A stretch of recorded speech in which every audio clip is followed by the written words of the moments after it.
আওয়াজ করে বলুন তো কয় দল? ওয়াসাতাফতারিকু হাযিহিল উম্মাহ বিসালাসিন ওয়া সাবঈনা ফিরকা। আর বিশ্বনবী আফসোস করে বলেন আমার উম্মত হবে ৭৩ দল।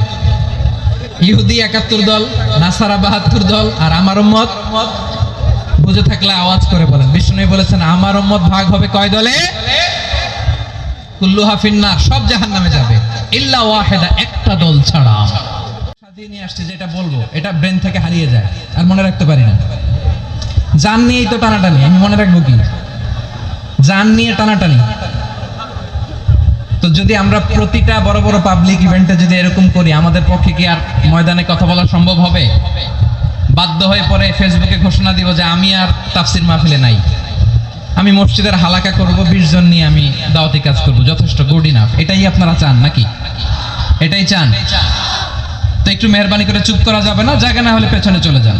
কিন্তু যারা থাকবেন চুপচাপ, আওয়াজ করা যাবে না। আল্লাহর ওয়াস্তে অনুরোধ করার পরে যদি এটা ভায়োলেট করেন, জবাব দিতে হবে আল্লাহর কাছে। খবরদার, আল্লাহর ওয়াস্তে বলেছি,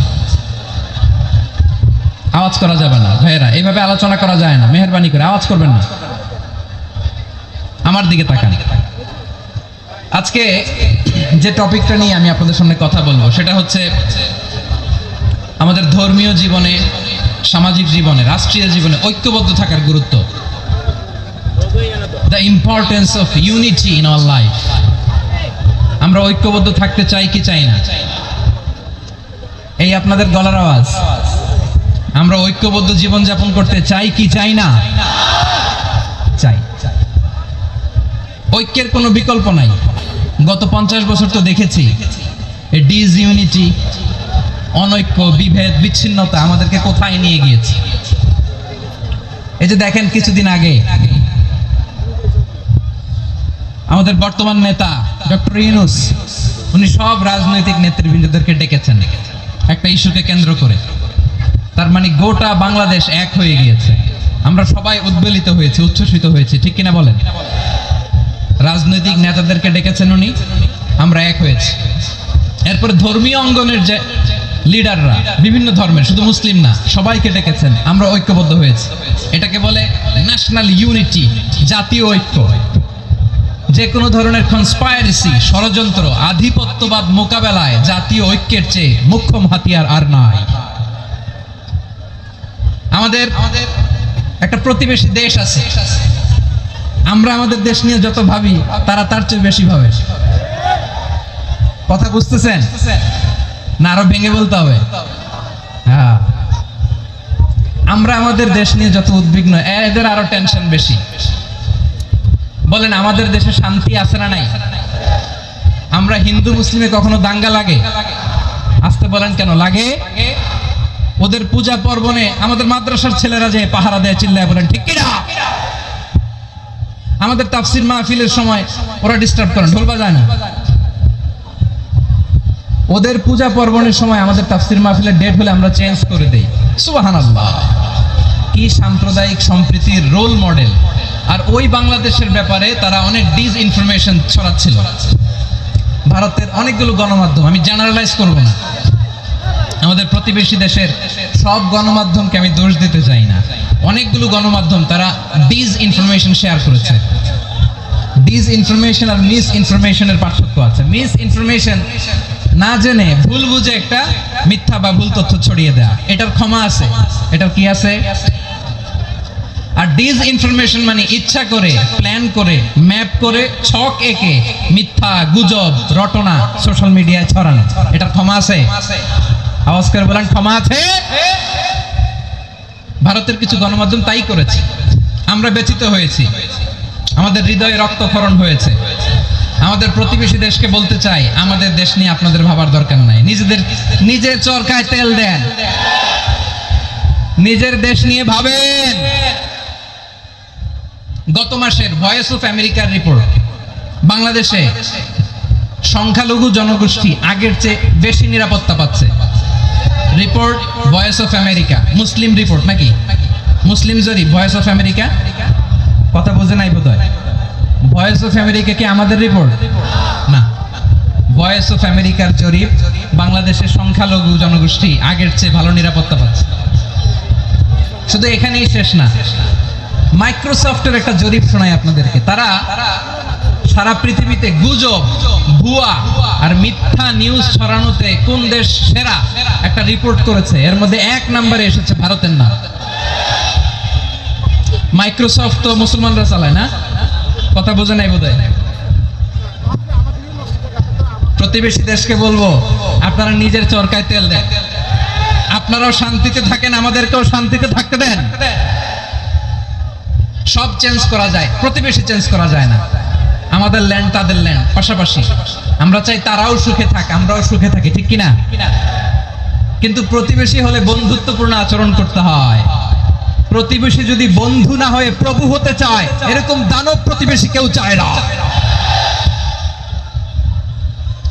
ভারত যদি বন্ধুত্ব উপহার দেয়, আমরাও বন্ধুত্ব দিব, কি বলেন? তারা যদি বন্ধু সুলভ আচরণ করে, আমরাও বন্ধুত্ব উপহার দেব। কারণ আমাদের পররাষ্ট্র নীতি হচ্ছে সবার সাথে বন্ধুত্ব, কারোর সাথে বৈরিতা নয়। আলহামদুলিল্লাহ বলেন, কত চমৎকার পলিসি আমাদের। আমরা নির্বিবাদী, আমরা বাংলাদেশিরা শান্তিকামী। We are proud of that. এজন্য আমরা গর্ববোধ করি। আমাদের পররাষ্ট্র নীতি সবার সাথে বন্ধুত্ব, কারোর সাথে শত্রুতা নয়। তাই প্রতিবেশী দেশকে বলবো, আমার ভাইয়েরা, আপনারাও আমাদের ভাই, বন্ধুত্ব দিলে বন্ধুত্ব পাবেন। বন্ধুত্ব ইজ ওয়েলকাম, দাদাগিরি নয়। বন্ধুত্ব ওয়েলকাম, দাদাগিরি নয়। Loud and clear. ভারত যদি বন্ধুত্ব দেখায়, বন্ধুত্ব পাবে। কিন্তু ভারত যদি বাংলাদেশে আধিপত্যবাদ বিস্তার করতে চায়, বাংলাদেশের 18 কোটি জনগণ সেটা রুখে দেবে।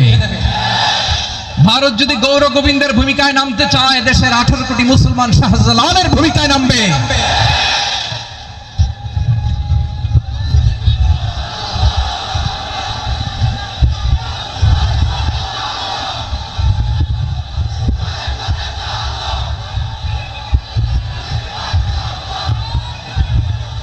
প্রিয় ভাইয়েরা, আমরা বন্ধুত্বে বিশ্বাসী, শত্রুতায় নই, ঠিক কিনা বলেন?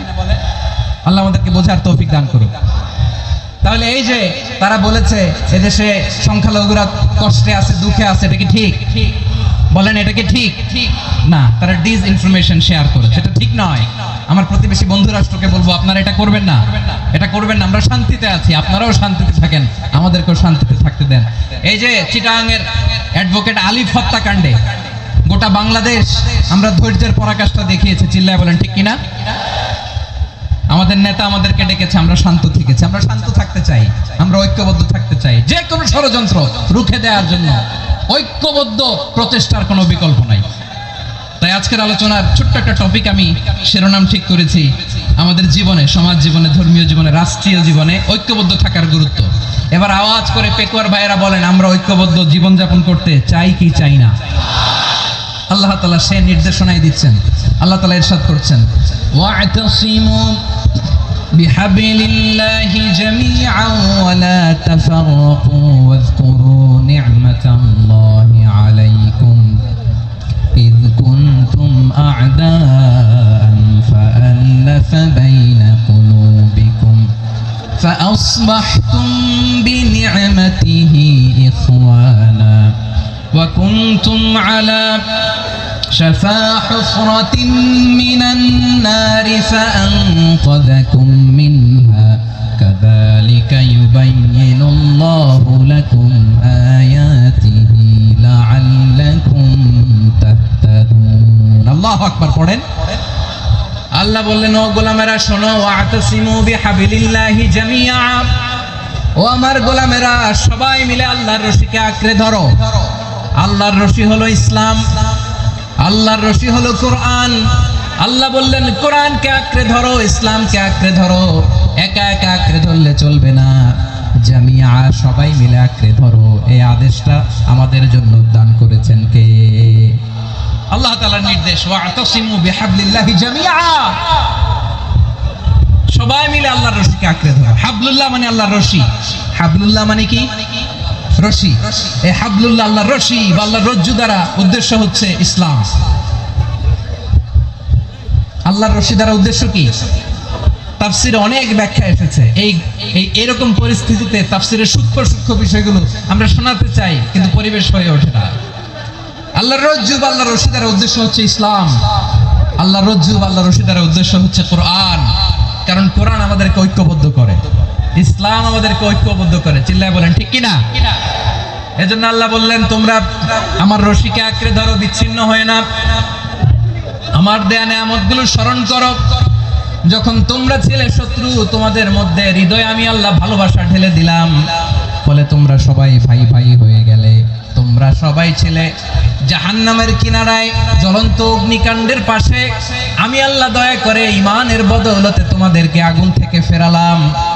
আমি আল্লাহ দয়া করে তোমাদেরকে জান্নাতের পথ দেখিয়ে দিলাম। সুবহানাল্লাহ পড়েন। এমন পথ দেখালাম যেই পথ তোমাদেরকে জান্নাতে নিয়ে যাবে, পথের দিশা তোমরা পাবে। লাআল্লাকুম তাহতাদুন। প্রিয় ভাইরা, তাহলে আমাদের যে ঐক্যবদ্ধ থাকতে হবে, এই নির্দেশটা কার? নাকি মন মতো আমি বানায় বলতেছি? আওয়াজ করে বলুন, নির্দেশটা কার? আল্লাহ। তাহলে আমাদেরকে ঐক্যবদ্ধ জীবন যাপন করতে হবে। প্রিয় ভাইরা, ইসলাম আমাদেরকে ঐক্যবদ্ধ করে। ইসলাম আমাদেরকে কি করে? সংঘবদ্ধ করে, ঐক্যবদ্ধ করে। বিচ্ছিন্ন হওয়া যাবে না। বিরোধ, বিচ্ছিন্নতা, মতানৈক্য, এগুলো আমাদেরকে ধ্বংস করে, আমাদেরকে দুর্বল করে। আর আমাদের ঐক্যবদ্ধ প্রচেষ্টা আমাদেরকে বিজয়ের দিকে এক ধাপ এগিয়ে নেয়। চিল্লায় বলেন ঠিক কিনা? এজন্য আল্লাহ বললেন, ওয়া'তাসিমু বিহাবলিল্লাহি জামিআ। তোমরা আল্লাহর রশিকে আঁকড়ে ধরো, তোমরা ঐক্যবদ্ধ জীবন যাপন করো, তোমরা বিচ্ছিন্ন হয়েও না। বিচ্ছিন্ন হইলে লস, ঐক্যবদ্ধ হলে সেখানে কল্যাণ আছে না নাই? মাইকে কি সমস্যা হয়েছে কোনো? হ্যাঁ, এবার ঠিক আছে। প্রিয় ভাইয়েরা, শেষ করে দেই না? তাহলে শেষ করে দিব তো। গত 2 দিন আগে এসে বসে আছেন, আর আমি আসার 20 মিনিটের মধ্যে উঠে যাচ্ছেন কেন? আর সহ্য হচ্ছে না? আর পারতেছেন না? হ্যাঁ, বসেন। যাদের খুব জরুরত তাদেরকে বের হইতে দেন। অনেকে সকাল থেকে বসে আছে, ওয়াশরুমে যেতে হবে, সারাদিন কিছু খায় নাই, পাগলের মতো বসে আছে। আমি জানি, সব রিপোর্ট আছে আমার কাছে। মেহেরবানি করে বিশৃঙ্খলা করবেন না, আল্লাহর ওয়াস্তে, আল্লাহর ওয়াস্তে। যাদের কষ্ট হচ্ছে বের হয়ে যান। আরো কয়েক মিনিট কথা বলে আমরা শেষ করব। আল্লাহর ওয়াস্তে, আল্লাহর ওয়াস্তে বলার পরেও এরকম বিশৃঙ্খলা করা মোটেও কাম্য নয়। প্রিয় ভাইয়েরা, আল্লাহর ওয়াস্তে, এই শব্দটা কতবার ইউজ করেছি আমি? আল্লাহর ওয়াস্তে। আপনার বুক কাঁপে না? হ্যাঁ, ভয় হয় না আল্লাহর? একটু থামেন, একটু থামেন, মেহেরবানি করে, মেহেরবানি করে। এই তো, হ্যাঁ, মাশাআল্লাহ। আল্লাহর ওয়াস্তে। প্রিয় ভাইয়েরা, ঐক্যবদ্ধ হতে হবে আমাদেরকে। আদেশটা কার? একটু আওয়াজ করবেন। ঐক্যবদ্ধ জীবন যাপন করতে হবে। আদেশটা কার? আমাদের আগে যে সমস্ত জাতিগোষ্ঠী ধ্বংস হয়েছে, বিভেদের কারণে হয়েছে। বিশ্বনবী বলেন, বুখারীর বর্ণনা, ফাইন্নামা আহলাকাল্লাযীনা মিন ক্বাবলিকুম কাসরাতু মাসাইলিহিম ওয়া ইখতিলাফুহুম আলা আমবিয়াইহিম। তোমাদের আগে ইহুদি নাসারারা যারা ধ্বংস হয়েছে, আমার গজবে উপনীত হয়েছে, 2টা কারণ ছিল। নাম্বার 1, কাসরাতু মাসাইলিহিম, বেশি প্রশ্ন করত, প্রয়োজনে অপ্রয়োজনে নবীরা প্রশ্ন করে আটকাইতে চাইতো, এরকম ডাকাত ছিল তারা। 2 নাম্বার কারণ, ওয়াখতিলাফুহুম আলা আমবিয়াইহিম, ইখতিলাফ করার কারণে, বিভেদের কারণে, পারস্পরিক বিরোধে জড়ানোর কারণে তারা ধ্বংস হয়েছে।